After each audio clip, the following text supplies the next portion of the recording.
Hey guys, so today I wanted to make a video to show you how to change the logic motherboard in the Google Nexus 6 by Motorola. So first of all, what you want to do is grab the phone and use a SIM eject tool or something and remove the SIM card tray right here. If you use a pin or something, you can just push right in here and this tray pops right out. So next what you can do is right in the same spot here where you took out the SIM card, there's a little hole right in there that you can push in and push up kind of at an angle. And as you can see, the back cover starts separating right there. So then what I did at the same time as I'm pushing up on this part right here, I got this really thin pry tool in here, and we're just going to go ahead and work this all the way around. It just has adhesive under it. Just keep working it around. And then once you have it worked loose all the way around, you can just kind of peel it up carefully.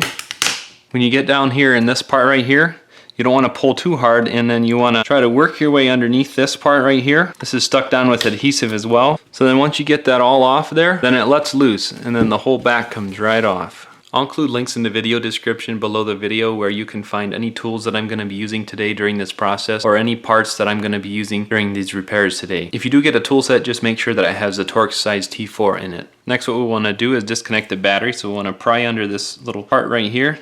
Pull it right out of there, and we're going to disconnect this battery right here by prying up on this. Next we're going to want to pry up on this little flap right here. Disconnect that connector right there. Next we're going to want to carefully pry up on this right here, and I'm going to use a tweezer so you can see easier.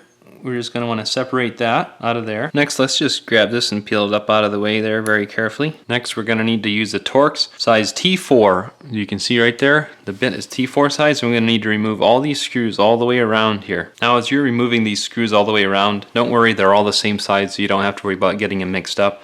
Make sure to only remove the black ones. There's one silver one here holding in the volume buttons.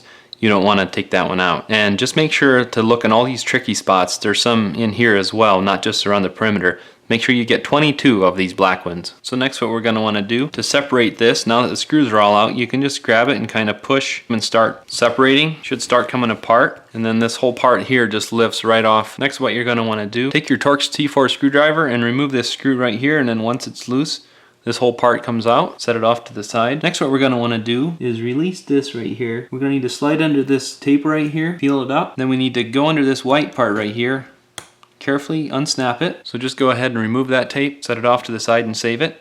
Then we want to carefully disconnect this right here. Then you want to slide under this yellow tape right here and remove that off to the side. Then we want to slide under this black part right here and tip it up and carefully move that out. Then we need to slide under here and release this.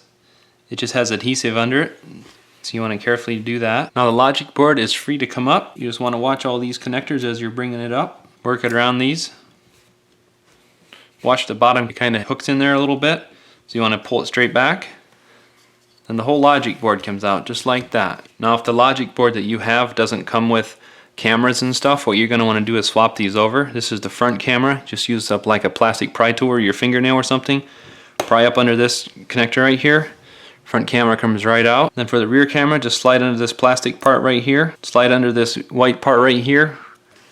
Then you can pick the rear camera up, slide it straight back, and it lifts right out of there. So now transfer this over to your other board. Grab your rear camera. Kind of hard to show it with this yellow tape, but you want to slide this in first before setting the camera down. Make sure it pushes right up to that white line right there. Then snap this connector in, push the tape down. The rear camera is done. Grab your front camera.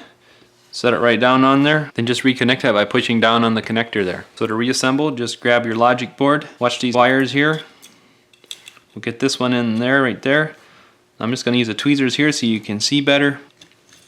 We'll watch that connector right there. And the one thing to watch is we want to get this bottom latched in right down in here. We want to get this logic board set down so it sits down nice. We're going to grab this metal part right here, set it down in here, put the screw back in. That holds it right there nicely. We'll grab this part right here.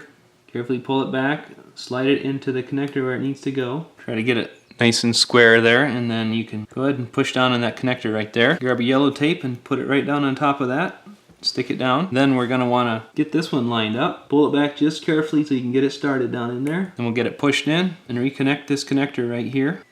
Then we'll grab our yellow tape, put it down on there as well. Make sure that the front camera is pushed down in where it belongs. Next we'll grab this back part, set it right down on here. Press down. You can snap it in place in a few places, and go ahead and put all your screws in all the way around. So next what you'll want to do is grab this piece right here, set it right down in there, reconnect it to this connector down in there. Make sure it's seated down in there. Then we'll grab this Now this might be a little tricky to show, but we need to reconnect this right here. Slide it into that white line is even right there. Then we can close that. Then we'll just want to stick that down. Then we're going to want to grab this cover, snap it down in place there. Lastly, we're going to want to reconnect the battery right here. Make sure it's pushed down in there.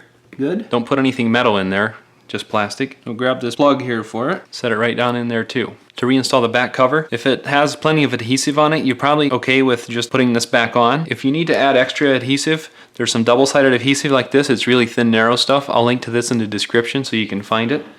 The description of the video. And you just want to grab your back cover, set it down on here, line everything up, and press down all the way around. Now if you want to make sure that it stays on, you could also apply heat with a heat gun or something here and then just press down and make sure that it's going to stay on there, and you're all set. Thanks for watching.